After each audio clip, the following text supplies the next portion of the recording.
Bismillahirrahmanirrahim. Assalamualaikum warahmatullahi wabarakatuh. Alhamdulillah wassalatu wassalamu ala Rasulillah. Asyhadu an la ilaha illallah wahdahu la syarika lah. Wa asyhadu anna Muhammadan abduhu wa rasuluh. Sallallahu alaihi wa ala alihi wa sahbihi wa sallama tasliman katsira amma ba'd. Qala Allah Ta'ala fil Qur'anil Karim, ya ayyuhalladzina amanu taqullaha wal tanzur nafsum ma qaddamat lighad wattaqullah innallaha khabirun bima ta'malun. Alhamdulillah, alhamdulillah kita bersyukur kepada Allah Subhanahu wa taala yang dengan limpahan nikmat, rahmat dan kebaikannya di pagi hari ini kembali kita dapat melanjutkan thalabul ilm, belajar ilmu agama yang Allah Subhanahu wa taala dengan kuasanya bisa menahan siapapun untuk masuk ke rumahnya.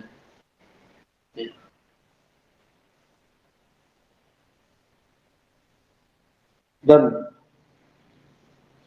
keutamaan belajar ilmu agama di masjid jauh melampaui belajar ilmu agama di kelas-kelas.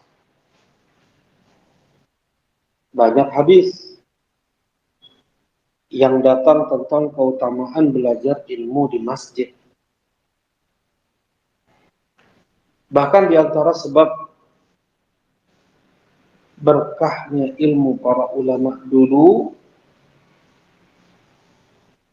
ya, lebih berkah ilmu para ulama dulu dibanding ulama yang datang kemudian adalah karena mereka belajar ilmu di masjid.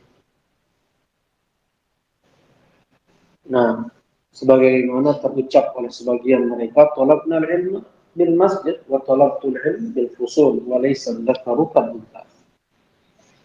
Kami dulu belajar di masjid, sedangkan kalian belajar di kelas-kelas. Beda laki-laki dengan perempuan, maksudnya beda. Berkah ilmu, kekuatan ilmu yang dipelajari di masjid dengan yang dipelajari di kelas-kelas. Walaupun mendapatkan keutamaan belajar ilmu agama, tetapi untuk pahala, rahmat, ketenangan, melimpah ruah di rumah Allah Subhanahu wa taala di masjid. Apalagi ketika hampir 2 tahun kebanyakan orang belajar ilmu dengan apa? Online, ya, dengan jarak jauh, sambil tiduran, sambil makan, sambil olahraga. Nah, tentunya jauh lagi berkahnya, jauh di bawah berkahnya. Jadi ini adalah nikmat bisa kita kembali bermajlis di rumah Allah Subhanahu wa taala. Mudah-mudahan Allah Subhanahu wa taala permudah kita untuk terus bisa thalabul ilm di rumahnya. Hadis di antaranya, man ghada ila masjid fa yata'allam aw yu'allim khairan kutibat lahu hajatun tamatan. Siapa yang pergi ke masjid untuk belajar ilmu agama atau mengajar ilmu agama, maka tertulis untuknya pahala haji sempurna sempurna. Dan ini tidak didapatkan yang belajar di selain masjid. Tertulis pahala haji sempurna. Nah, kemudian kata Rasulullah sallallahu alaihi wasallam pula, man salata majtama'a qaumun fi baitin min buyutillah yatluna kitaballah wa yatadarasuna fima bainahum illa nazalat alaihimus sakinah. Tidaklah suatu kaum mereka berkumpul di rumah Allah, membaca ayat-ayat Allah dan mempelajari makna hukum tafsir yang terkandung di dalamnya, kecuali Allah akan turunkan untuk mereka sakinah, ketenangan, ya, ketika mendapatkan rasa sedih, rasa galau, ya, musibah, atau rasa takut. Untuk penawarnya diantaranya adalah majelis ilmu. Seseorang dia bisa menerima musibah itu karena ilmu. Seseorang dia dapat kurang atau bahkan hilang rasa takutnya karena ilmu. Hadis. Takut itu apa? Sakit dalam hati untuk sesuatu yang belum terjadi. Maksudnya kekhawatiran mudarat yang akan terjadi itu belum terjadi. Dan banyak hadis datang dari Nabi Shallallahu Alaihi Wasallam bagaimana untuk mengatasi rasa takut. Ketetapan takdir tidak akan berubah, tidak akan meleset, sekalipun seluruh manusia dan jin bersatu padu. Nah, wa ghasyiyatuhumur rahmah, dan Allah Subhanahu wa taala akan limpahkan untuk mereka rahmatnya. Apa itu rahmat?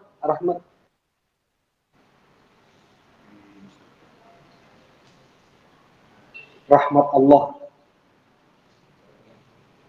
Ya? Ya, Pak?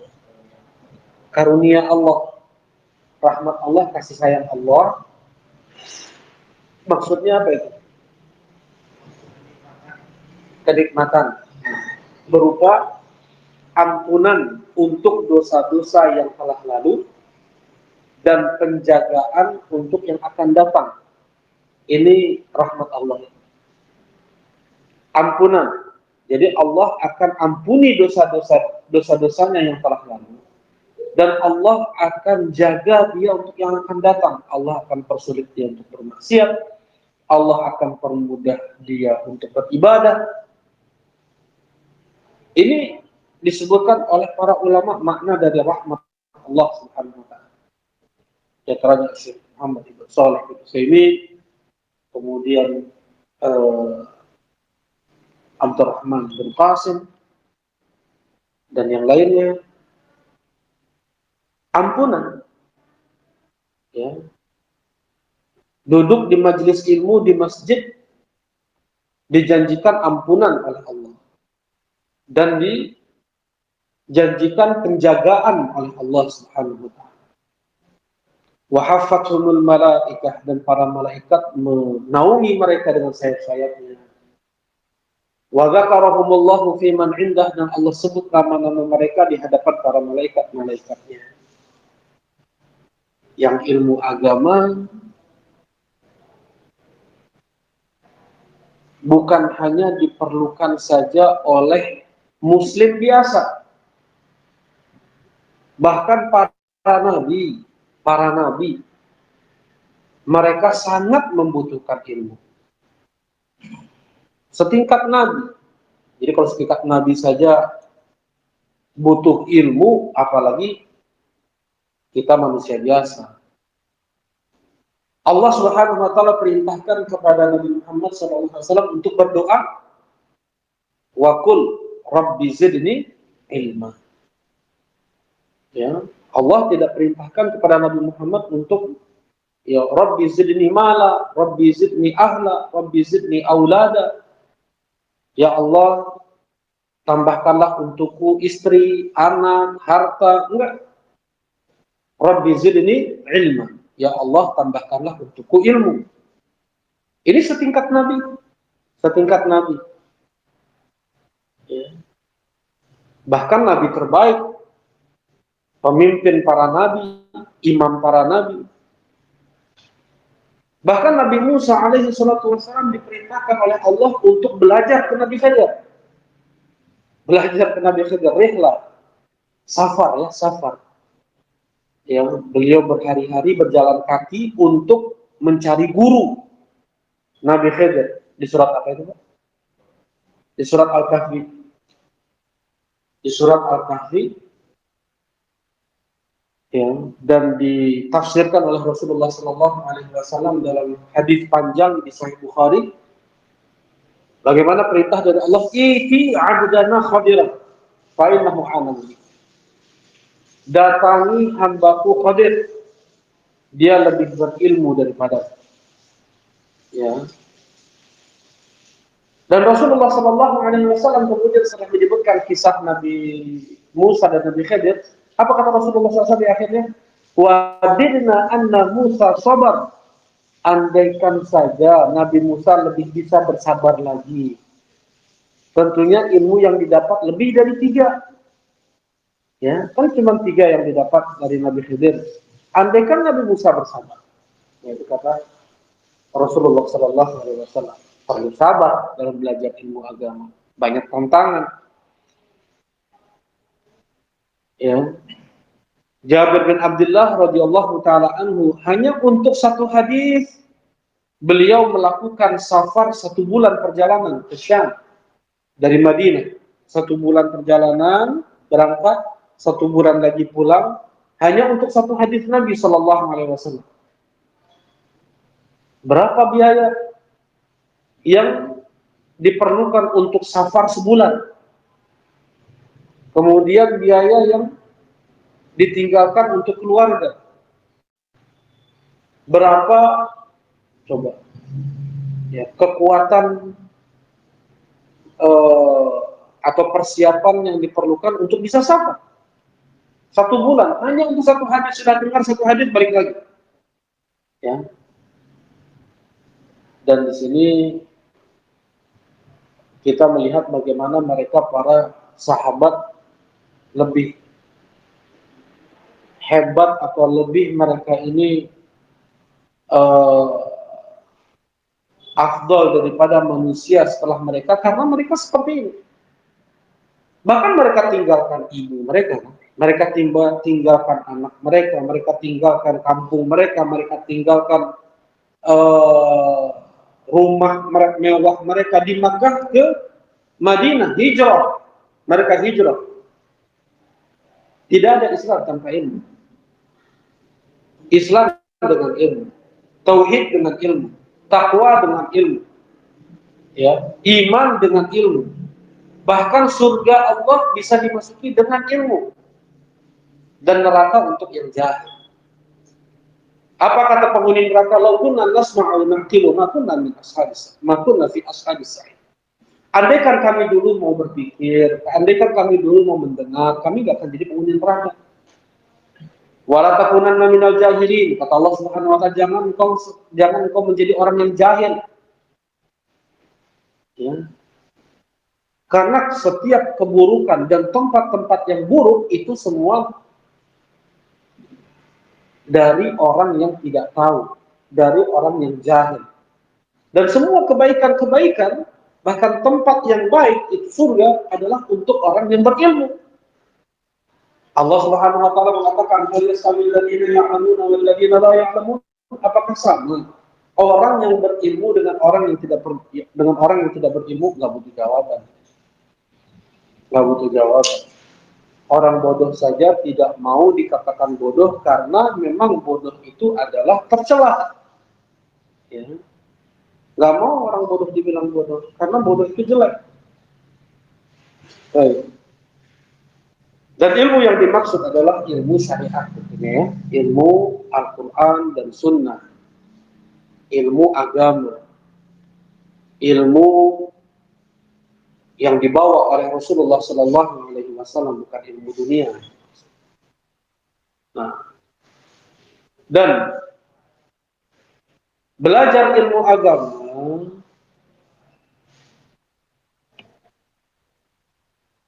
adalah amalan terbaik setelah al-wajibat, setelah amalan-amalan wajib. Ya. Sebelumnya ilmu itu terbagi menjadi dua, ada ilmu yang wajib, ada ilmu yang wajib. Ilmu yang wajib, fardu ain, seperti shollu kama ra'aitumuni usolli. Ya. Semua muslim wajib untuk belajar ilmu sholat. Berbeda dengan orang yang belum ada kemampuan untuk haji atau umroh, tidak ada kewajiban dia untuk belajar ilmu haji atau umroh. Kalau dia mau haji atau umroh, dia harus belajar ilmu haji dan umroh. Nah, dan yang lebih penting lagi daripada ilmu salat adalah ilmu apa? At-tauhid. Adalah ilmu tauhid, nggak ada udzur seorang pun untuk tidak menguasai ilmu tauhid. Ya. Bagaimana dia bisa bertauhid? Bagaimana dia memahami kalimat la ilaha illallah? Fa'lam annahu la ilaha illallah, ilmuilah bahwasanya dia Allah Subhanahu wa taala yang tidak ada sesembahan yang berhak untuk disembah kecuali hanya Allah. Harus diilmui kalimat la ilaha illallah. Karena sebagian orang mengucapkan la ilaha illallah tetapi tidak mengerti maknanya, masih juga datang ke tempat-tempat keramat, masih juga berdoa ke selain Allah. Walaupun dia mengucapkan la ilaha illallah, bahkan lebih banyak sebagian daripada orang-orang yang belajar ilmu agama di universitas. Ya. Sebagian mereka mengkhususkan zikir dari pagi sampai sore, tetapi tetap keyakinan mereka ada karomah pada wali, ya, yang bisa kita mendapatkannya dengan cara mencium tangannya, dengan mengusap tubuhnya, dengan mencium kuburnya, ya, dengan mengambil tanah di kuburnya. Padahal dia mengucapkan la ilaha illallah. Apakah dia di sini mengilmui la ilaha illallah? Tidak. Fa'lam annahu la ilaha illallah. Ilmu tauhid. Tanpa tauhid semua sia-sia. Amalan apapun, kebaikan apapun, semua sia-sia. Tanpa tauhid. Ya. Karena itu Allah Subhanahu wa taala mensejajarkan dirinya, mensejajarkan persaksian dirinya malaikat dan ulama. Ya, syahidallah annahu la syahidallah annahu la ilaha illahu. Nah,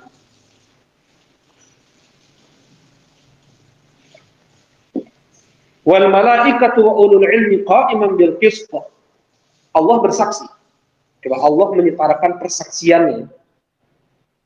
Syahidallah, Allah bersaksi bahwasanya la ilaha illallah, tidak ada sesembahan yang berhak untuk diibadahi kecuali hanya Allah. Demikian pula yang bersaksi adalah malaikat. Dan yang bersaksi adalah ulama. Ulul ilm. Yang punya ilmu, yang tahu, yang betul-betul meyakini la ilaha illallah itu adalah ulama. Coba disejajarkan, ya, disejajarkan persaksian Allah, malaikat, dan ulama untuk at-tauhid, untuk la ilaha illallah. Nah, dan Rasulullah Shallallahu Alaihi Wasallam ketika mengajarkan tauhid kepada para sahabat dari awal beliau dakwah sampai sebelum beliau wafat, kita nggak pernah merasa cukup dari belajar tauhid, ya. Rasulullah SAW mengajar tauhid dari awal beliau dakwah, diangkat menjadi nabi sampai beliau sebelum wafat beberapa hari. Rasulullah SAW terbaring, ya, kemudian tertutup wajah beliau dengan kain tipis. Ketika agak sesak, beliau lepas kain tersebut dan berkata, laknatullah 'alal yahud wan nasara ittakhadhu qubur anbiya'ihim masajid. Laknat Allah untuk orang Yahudi dan Nasrani yang menjadikan kuburan-kuburan nabi mereka menjadi masjid. Rasulullah khawatir kuburan beliau akan dijadikan masjid, akan dijadikan tempat ibadah. Rasulullah mengulang kalimat tersebut, mengulang-ulang kalimat tersebut. Laknat Allah untuk orang-orang Yahudi, laknat Allah untuk orang-orang Nasrani yang menjadikan kuburan-kuburan nabi mereka sebagai masjid. Ya, di mana ada orang soleh meninggal, nabi meninggal, dibangun di atasnya kubur, dan dibangun di atasnya masjid. Ya, dan ternyata yang seperti ini pun sudah diikuti oleh sebagian kaum muslimin. Ya, berapa banyak kuburan-kuburan ajengan, kuburan kiai, kuburan dikatakan sunan atau wali, kemudian dijadikan apa? Masjid. Kata Rasulullah SAW ketika mendengar ceritanya, Rasulullah sedang sakit parah. Ummu Habibah dan Ummu Salamah bercerita, ini dua istri Nabi, ini banyak istri Nabi sedang kumpul. Rasulullah ada di situ, sedang tiduran, sedang sakit. Kata Ummu Salamah dan Ummu Habibah, mereka berdua pernah hijrah ke Habasyah, Ethiopia. Ya, banyak gereja di sana, megah-megah, besar-besar, banyak lukisan-lukisan indah di dalamnya. Kata mereka, ya Rasulullah, sudah diceritakanlah oleh Ummu Habibah dan Ummu Salamah gereja-gereja megah yang mereka lihat di negeri Habasyah. Kata Rasulullah SAW, mereka itu, siapa mereka itu? Orang-orang Nasrani. Mereka itu, andaikan ada orang soleh di kalangan mereka meninggal, mereka bangun di atas kuburannya masjid, ya, tempat ibadah, tempat sujud.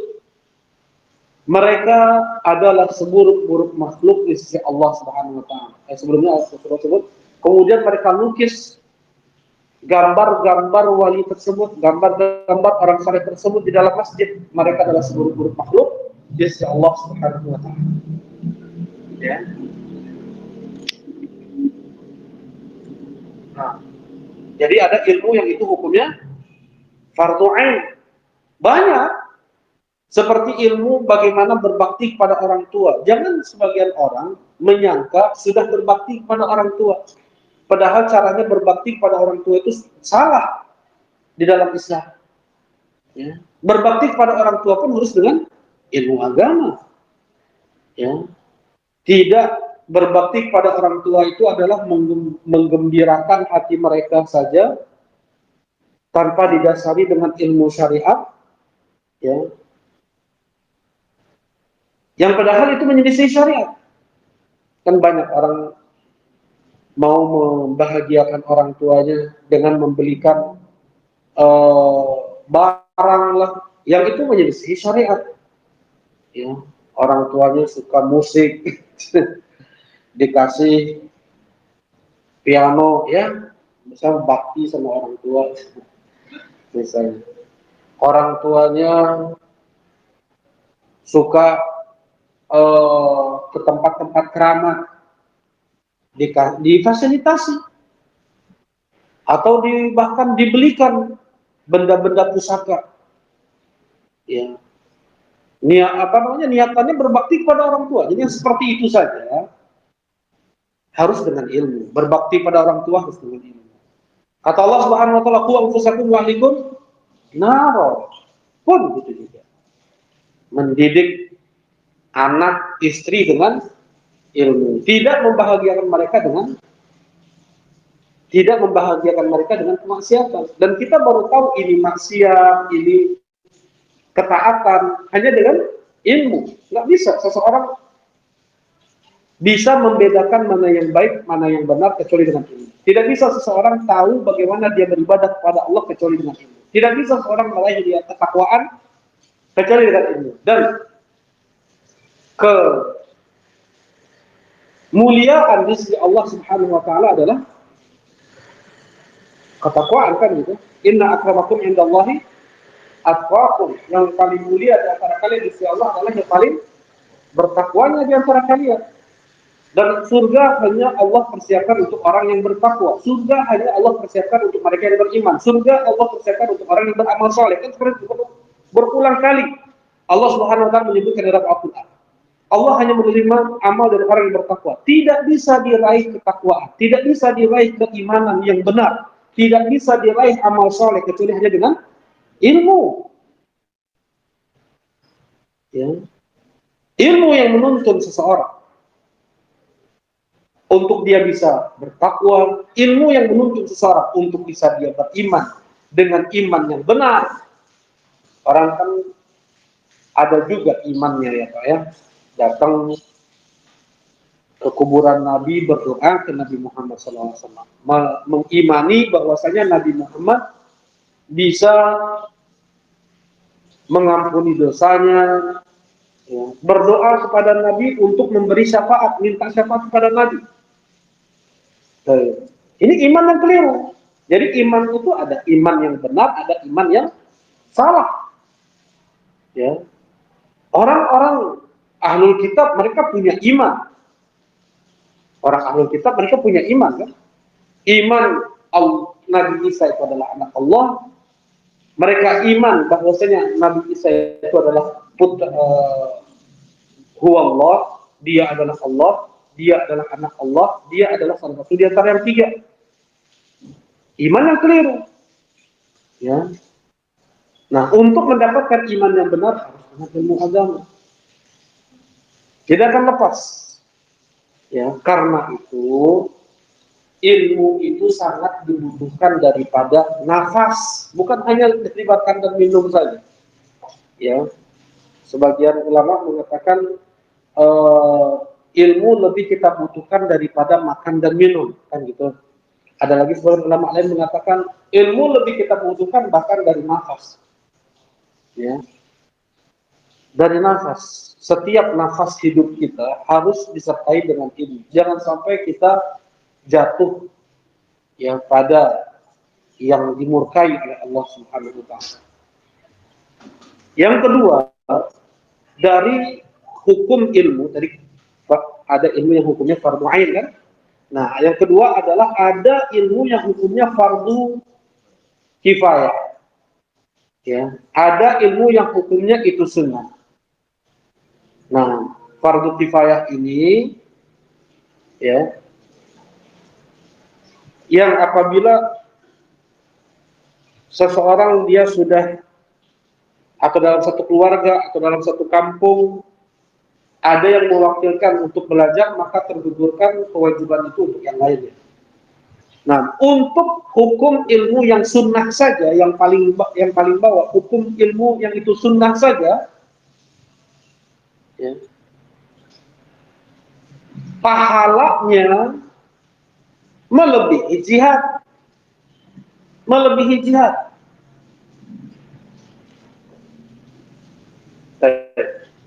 Sekarang untuk umat ini, melebihi jihad gitu. Mana dalilnya kita? Katakan dalilnya. Kata Rasulullah SAW, "Wa kana al-mu'minuna liyanfiru kaffatan fa'ala nafara min kulli firqatin minhum ta'ifatul liyatafaqahu fid-din wa liyudhiru qaumahum idza raja'u ilaihim la'allahum yahtadun." Kata Allah Subhanahu wa taala, tidak seluruh mukmin itu mereka pergi berperang. Coba di sana ada sekelompok orang yang ditugaskan untuk belajar ilmu agama agar mereka beberapa orang ini bisa kembali ke kampungnya untuk memberikan peringatan kepada orang-orang. Jadi tidak semua orang untuk pergi jihad kata Allah Subhanahu wa taala. Ya, apa namanya? Hendaknya ada beberapa orang ya. Kalau tidak lebih afdal daripada jihad, tidak ada ini. Karena ini lebih utama daripada jihad, maka Allah Subhanahu wa taala memerintahkan ada sebagian kalian yang itu belajar ilmu agama. Ya, bahkan itu bisa lebih daripada Al jihad pahalanya tergantung ilmu yang disampaikan. Maksudnya, ya, kebaikan ilmu agama itu mutaaddi, meluas cakupannya, lebih luas untuk dia, untuk keluarganya, untuk temannya, untuk saudara-saudaranya, untuk tetangganya, untuk masyarakatnya, untuk negaranya. Bahkan satu hadis Nabi Shallallahu Alaihi Wasallam pernah menyelamatkan, ya, dengan sebab satu hadis Nabi Shallallahu Alaihi Wasallam terselamatkan beribu nyawa kaum muslim, ribuan nyawa. Ketika Hasan ibn Ali bin Abi Thalib sudah bersiap-siap perang melawan Muawiyah ibn Abi Sufyan dengan ribuan pasukannya, ribuan pasukan Hasan dengan ribuan pasukan Muawiyah ibn Abi Sufyan. Sudah siap, sudah berhadapan seperti ini. Tiba-tiba Abu Bakar membisikkan kepada Hasan ibn Ali bin Abi Thalib, aku mendengar kakekmu ketika khutbah mengatakan, inna ibni hada sayyid wa sayuslihu bainal fi'ataini 'azimatin minal muslimin. Sesungguhnya cucuku ini nanti menjadi pemimpin dan dia akan mendamaikan dua kelompok yang sangat besar. Mendengar itu langsung diserahkan kepemimpinan kepada Muawiyah bin Abi Sufyan, tidak perang. Terselamatkan darah kaum muslimin. Ya. Karena sebab satu hadis Nabi Shallallahu Alaihi Wasallam. Nah, karena ilmu. Baik. Nah,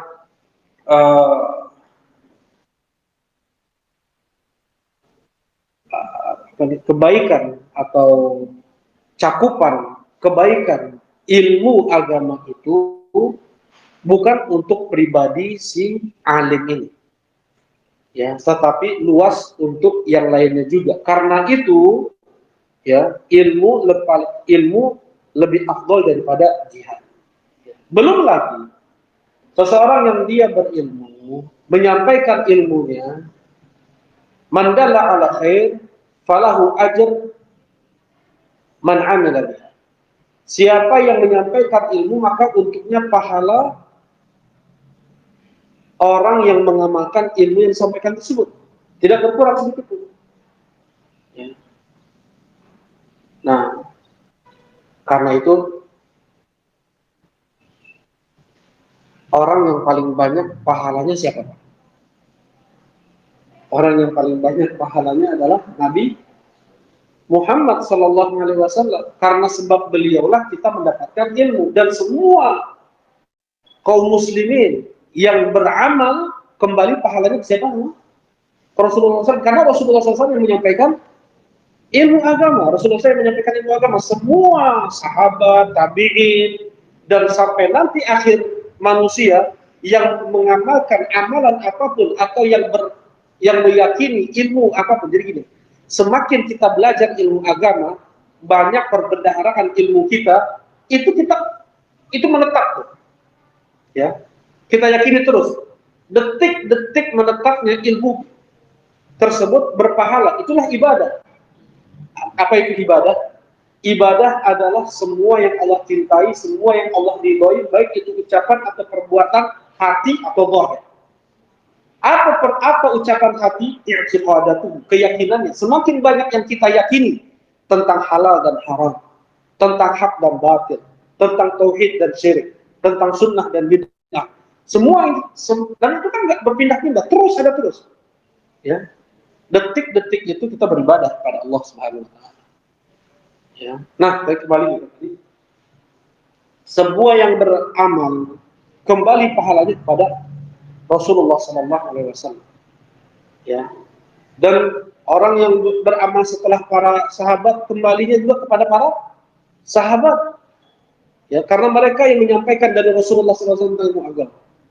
Ya, mandala ala khair, siapa yang menunjukkan kebaikan maka untuknya kebaikan yang dilakukan oleh orang yang mengamalkannya, tidak berkurang sedikit pun.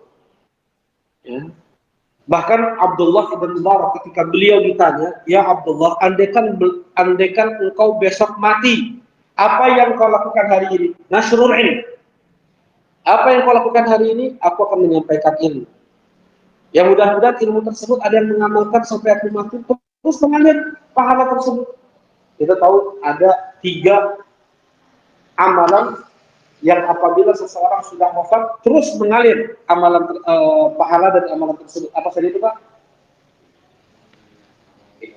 Ya, ilmu yang bermanfaat, ya kan? Ilmu yang bermanfaat. Jadi ilmu yang kita sampaikan, kita mengajar huruf hijaiyah kepada anak kita. Kita mengajar baca Quran kepada anak kita. Baca zikir, kita talqin mereka la ilaha illallah. Kita talqin mereka subhanallah. Kita talqin mereka surat Al-Fatihah. Kemudian itu dibaca terus sampai mereka wafat. Dan sebelum mereka wafat, mereka sudah ajarkan lagi kepada anak cucu mereka. Ya, sudah meninggal. Maka setiap mereka baca Al-Fatihahnya, setiap mereka mengucapkan zikirnya, kembali pahala tersebut kepada kita yang mengajarkannya.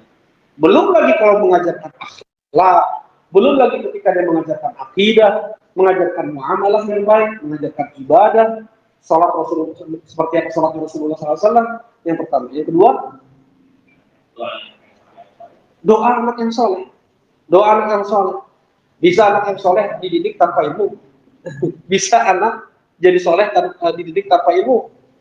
Dikasih PS, dikasih apa lagi nih, game, dikasih jadi anak soleh itu penting, ya, dikasih fasilitas seperti itu, jadi anak yang soleh.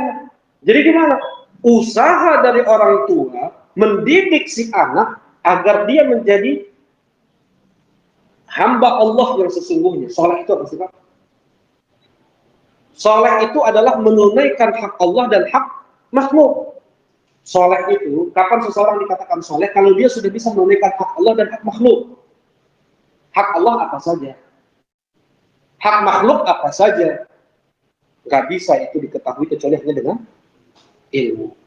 Mu'adz bin Jabal, beliau ditanya, ya Mu'adz, ma haqqullah ala bidah? Wa ma haqqul ibadi ala Allah? Wahai Mu'adz, apa hak Allah dari hamba? Apa hak seorang hamba dari Allah? Ya. Ini ulama yang ditanya oleh Nabi SAW. Mu'adz bin Jabal belum tahu lagi pada saat itu mengatakan Allah wa Rasuluhu a'lam. Allah dan Rasulnya lebih tahu ya Rasulullah. Aku nggak tahu, ini ulama. Mu'adz bin Jabal ini ulama besar. Ya. Perlu terus belajar apa hak Allah dari kita. Apa kewajiban yang harus kita tunaikan untuk Allah. Ya. Apa hak Allah dari kita? Kata Rasulullah SAW, ayya'buduhu wa la yusriku bihi syai'a. Hak Allah dari hambanya adalah untuk diibadahi dan tidak disekutukan Allah dengan sesuatu amal. Dan apa hak seorang hamba dari Allah? Alla yu'adziba man la yusyriku bihi syai'a. Hak hamba dari Allah adalah dia tidak diazab, hamba tersebut tidak diazab bagi yang tidak menyekutukan Allah dengan sesuatu apa. Makanya Bapak pernah dengar hadis ada seorang pelaku maksiat tapi dia mendapatkan ampunan dari Allah karena memang nggak ada syirik sama sekali. Dia bisa membedakan, bukannya di sini pelaku maksiat nol banget. Dia tahu mana syirik, mana tauhid. Syirik sedikit saja, riya saja termasuk ancaman yang tidak akan diampuni oleh Allah Subhanahu wa taala. Riya terancam tidak akan diampuni oleh Allah Subhanahu wa taala. Karena Allah berfirman, "Innallaha la yaghfiru an yushraka bihi." Ya, ini nakirah, apa namanya? Ayyushraka jadi syirka. Nakirah fi siyaqin nafi yufid al-umum, masuk ke sana syirik besar atau syirik kecil. Ini pendapat Syekhul Taimiyah. Pendapat sebagai para ulama. Orang yang mati dalam keadaan dia tidak bertobat dari syirik riyanya, gak akan dapat surga. Ya. Karena Allah menyebutkan innallaha la yaghfiru ay yushraka bihi. Allah tidak mengampuni ay yushraka an dengan yushraka itu jadi masdar. Jadi masdar. Jadi apa? Syirkan. Nakirah. Nakirahnya apa ya? Umum gitu. Nakirah ini umum ya. Kemudian fisyakin nafi mencakup keumuman jenis syirik. Apa jenis syirik? Ada syirik besar kata Rasulullah, ada syirik kecil. Nah di sini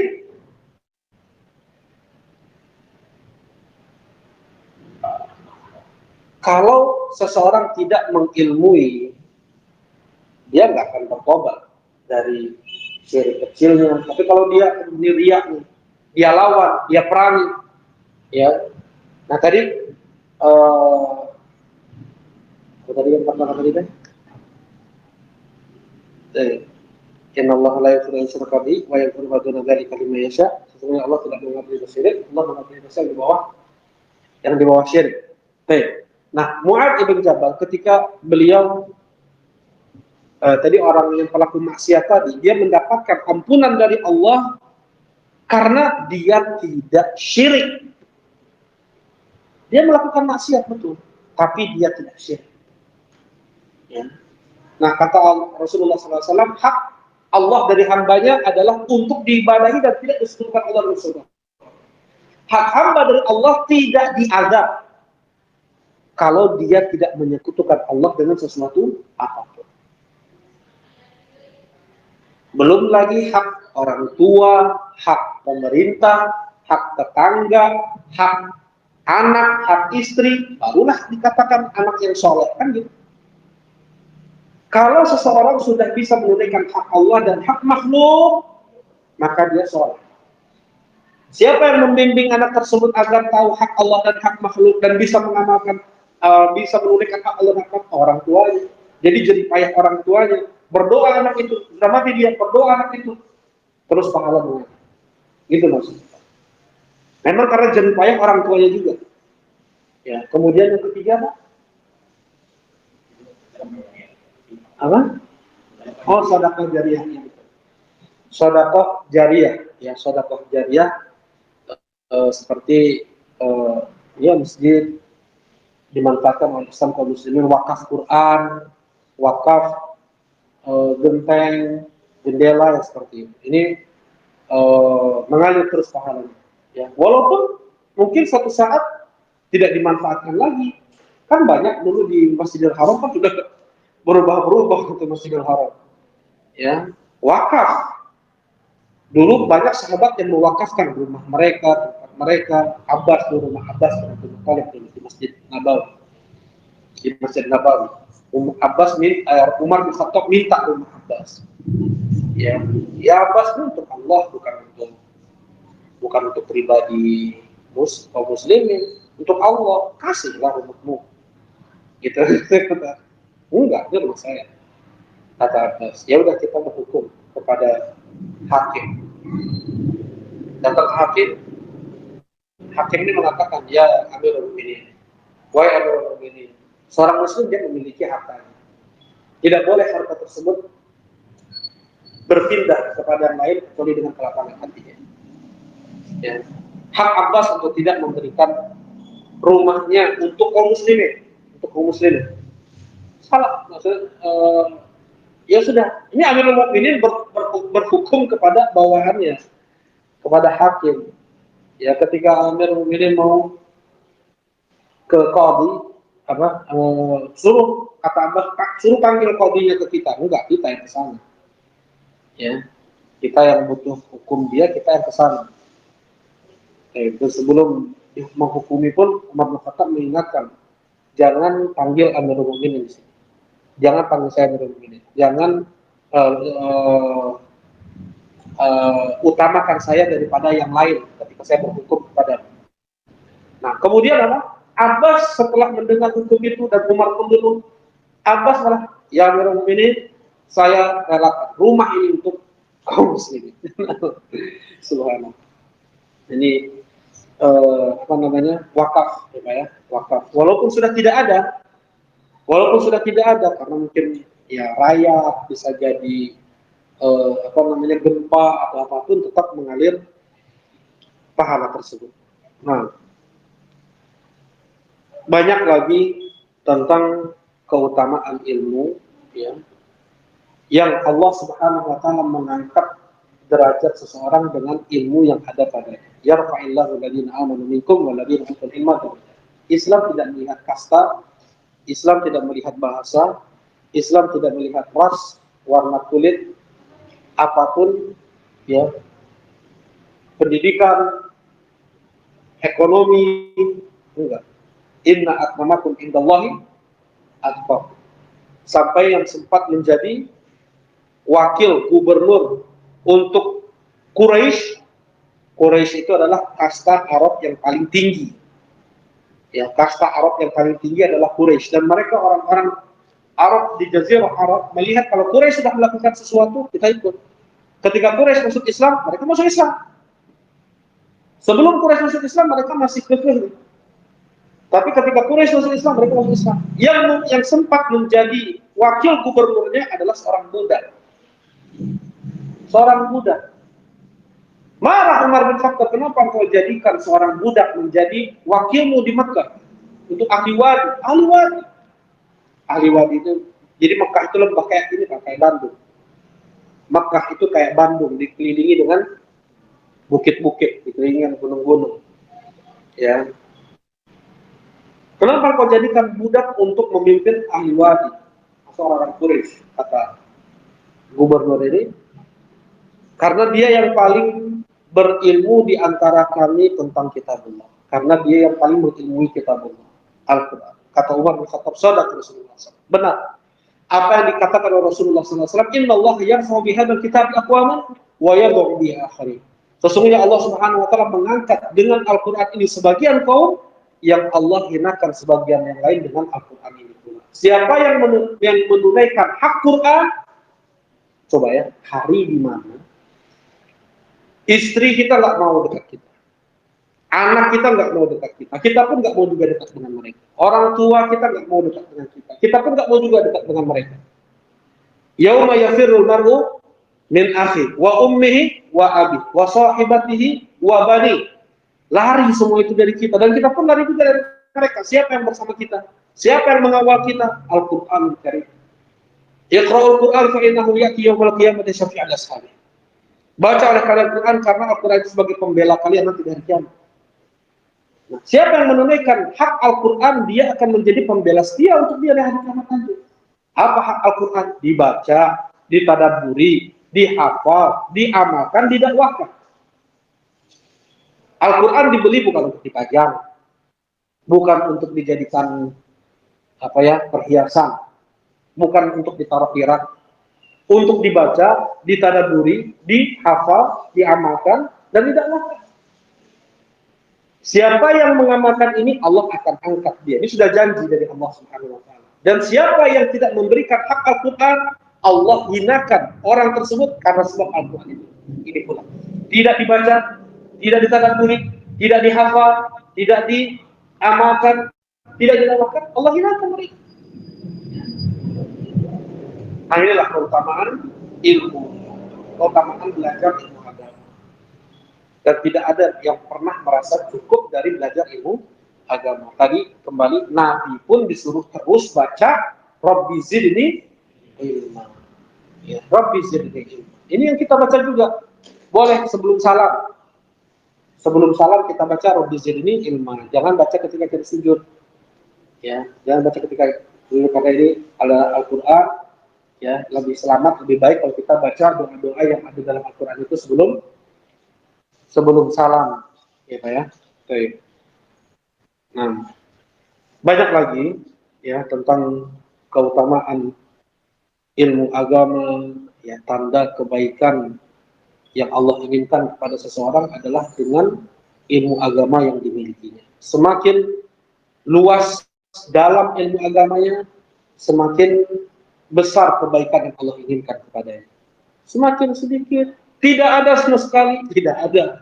Allah tidak menginginkan sama sekali kebaikan untuk orang tersebut. Sedikit ilmu agamanya, ya sedikit kebaikan yang Allah inginkan untuknya. Dan ilmu agama diantara sebab dipermudahnya langkah kaki seseorang menuju surga Allah Subhanahu wa taala. Gimana itu? Kadang sebagian orang dia melakukan ibadah yang melelahkan. Tenaga, biaya yang banyak, tapi pahalanya tidak lebih daripada seseorang yang mendidik anaknya, mendidik istrinya, atau amalan itu mungkin sedikit.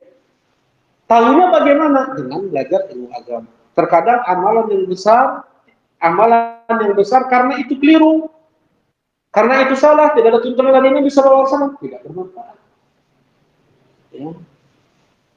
Terkadang amalan yang kecil karena kekuatan ikhlas. Bagaimana dia bisa mengikhlaskan hatinya dengan ilmu, agama. Nah, man salaka tariqan yaltamisu fihi ilman sahalallahu lahu bihi tariqan ila jannah. Dan seorang yang dia banyak mempunyai perbendaharaan ilmu agama, berarti dia mendapatkan warisan Nabi Muhammad SAW. Ya. Dan tidak ada lagi ucapan yang paling baik daripada seseorang yang dia mengajak ilmu agama. Wa man ahsanu qawlan mimman da'a ila Allah wa 'amila shalihan wa qala innani minal muslimin. Nah, tidak ada ucapan yang lebih baik daripada seseorang yang dia mengajak orang-orang ke jalan Allah. Mengajak orang-orang ke jalan Allah harus dengan ilmu. Kata Rasulullah SAW, kata Allah Subhanahu Wa Taala, "Qul hadhihi sabili ad'u ila Allah 'ala basiratin ana wa man ittaba'ani." Katakanlah ini adalah jalanku di atas ilmu. Ya. Ana wa man ittaba'ani. Ad'u ila Allah. Katakanlah ini adalah jalanku.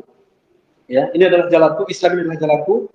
Aku ajak manusia ke jalan Allah di atas ilmu, aku dan yang mengikutiku. Sifat orang yang mengikuti Nabi berdakwah di atas ilmu.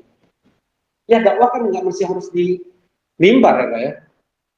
Dakwah hanya dengan obrolan, ajakan kepada anak istri, obrolan kepada teman, mengingatkan, mencegah yang mungkar, itu dakwah. Ya. Dan syarat, termasuk dari syarat menjadi pengikut Nabi Muhammad SAW dalam ayat ini adalah dia yang berdakwah dengan ilmu. Baik. Jazakumullah khair, barakallahu fikum. Mudah-mudahan ada manfaat yang bisa diambil. Subhanakallahumma rabbana wa bihamdika asyhadu an la ilaha illa anta astaghfiruka wa atubu ilaik. Assalamualaikum warahmatullahi wabarakatuh.